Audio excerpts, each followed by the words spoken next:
Today I will show you a 2008 drama film, titled The Stoning of Soraya M. Spoilers ahead. Watch out and take care. French-Iranian journalist Fridun Sahibjam is traveling through Iran when his car breaks down. He waits by the road for a couple of hours until a small bus comes by that accepts to pull his car to the nearest village, Kupaye. All this is seen by Zara, who has visited the river to bury some bones and clothing shreds that almost got eaten by the wolves. She rushes back to town to see Fridun leave his car with the local mechanic Hashim, who at first does not want to take the job, but changes his mind when Fridun gives him some extra dollars.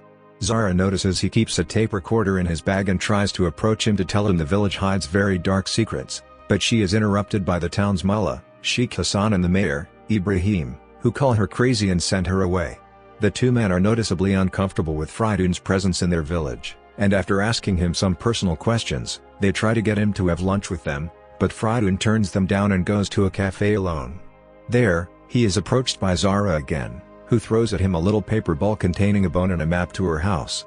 Fridun decides to play along and visit her while making sure nobody has followed him. After sending his niece's young girls back into the house, she makes tea and asks Fridun to please listen to her story, which he accepts and prepares an empty tape to record it with. It all started some weeks ago. Zara had a niece, Soraya Manouchehri, who was married to an abusive man called Ali. They have 4 kids together, 2 boys and 2 girls, but their relationship is non-existent. Ali wants to divorce Soraya so he can marry a 14-year-old girl, Mary, but Soraya will not give it to him because she can't maintain the family by herself. Ali tries to get Sheikh to talk to her, and when he refuses, he threatens him with revealing to the village his past as a convict, so Sheikh has no other option but to accept. Sheikh visits Soraya at her home and, unaware at first that Zara is around listening to their conversation, he tries to remind her of her duties as a wife, which if she cannot fulfill, then the best idea is to accept the divorce. Ali will allow her to keep the girls while he takes the boys, and Zara can keep the house as well, but this is not enough for them to survive. Sheikh decides to add a little extra offer then. He can provide for her and her daughters, and while doing so, he can visit Soraya and she can be a kind of temporary wife for him. At that moment, Zara steps in and kicks him out after yelling at him for treating her niece as a harlot. Once he is gone, Zara asks Soraya about her relationship with Ali, and her answer is to show her the bruises he leaves on her body whenever he takes what he wants. Some hours later, while Soraya and her kids are sharing a meal, Ali returns home and yells at her, saying she ashamed him and made him the town's laughingstock for not accepting the divorce.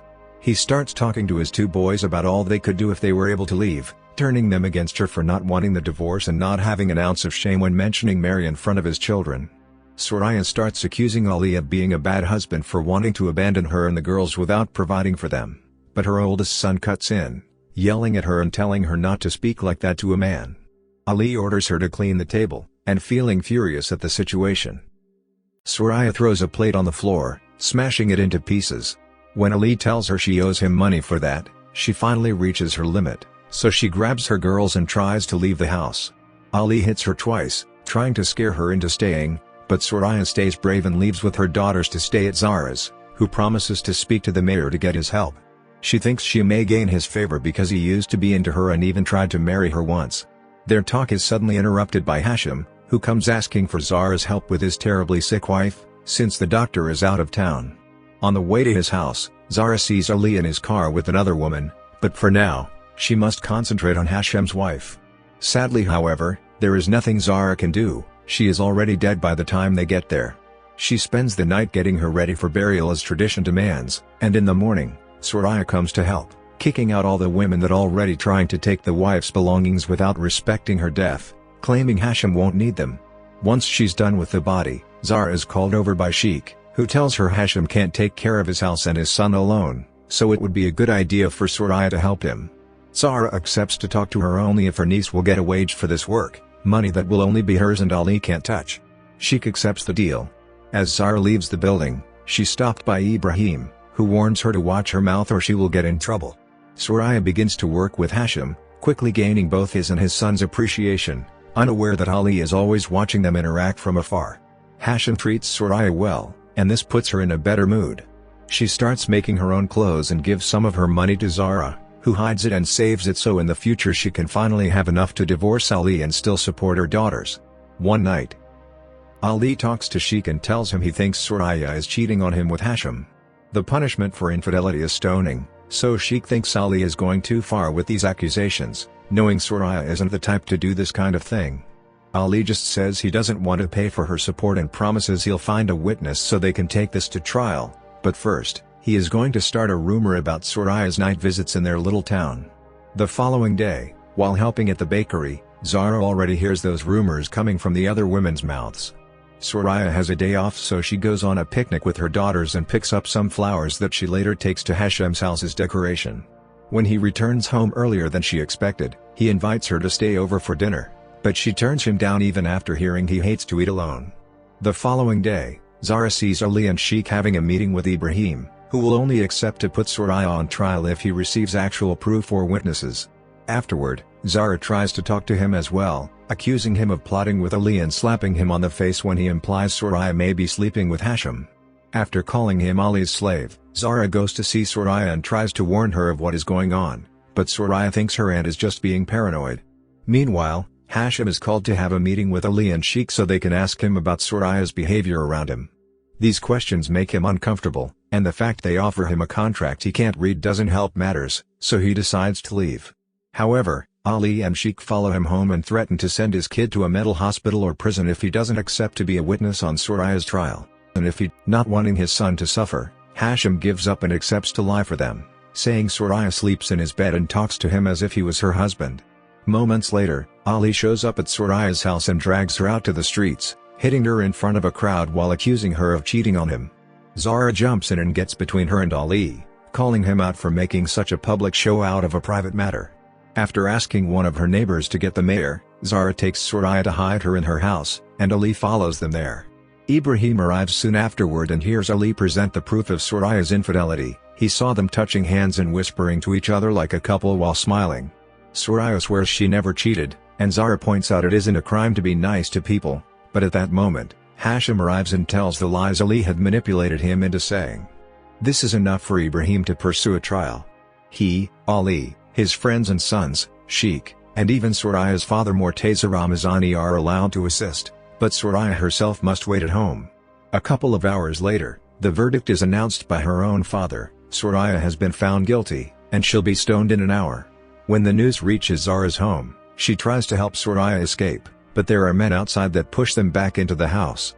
Accepting her fate, Soraya says goodbye to her daughters by giving them her old family jewelry, and Zara accepts taking care of them when she's gone in one day, telling them the truth of what happened to their mother. In the meantime, the village men get ready for the stoning by picking up rocks and digging a hole. Even the kids are helping while Soraya's youngest son comes to say goodbye as well, but the oldest still hates her and takes his brother away.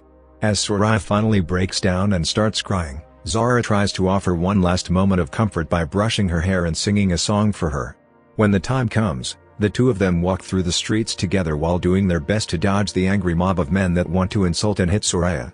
Once they reach the place where the event will happen, Sheikh and Ibrahim once again announce the verdict and method of punishment, causing the crowd to cheer. They're suddenly interrupted though, by a group of traveling artists that want to perform in the market, but they're kicked out before they can do anything. After removing her chador and revealing a white dress, Soraya is tied up and lowered into a hole on the ground, which is then filled up again until only the upper half of her body is sticking out and she has no chance to escape. Zara tries to get between her and the mob, asking them to let her take Soraya's place, but she's dragged away so the stoning can begin.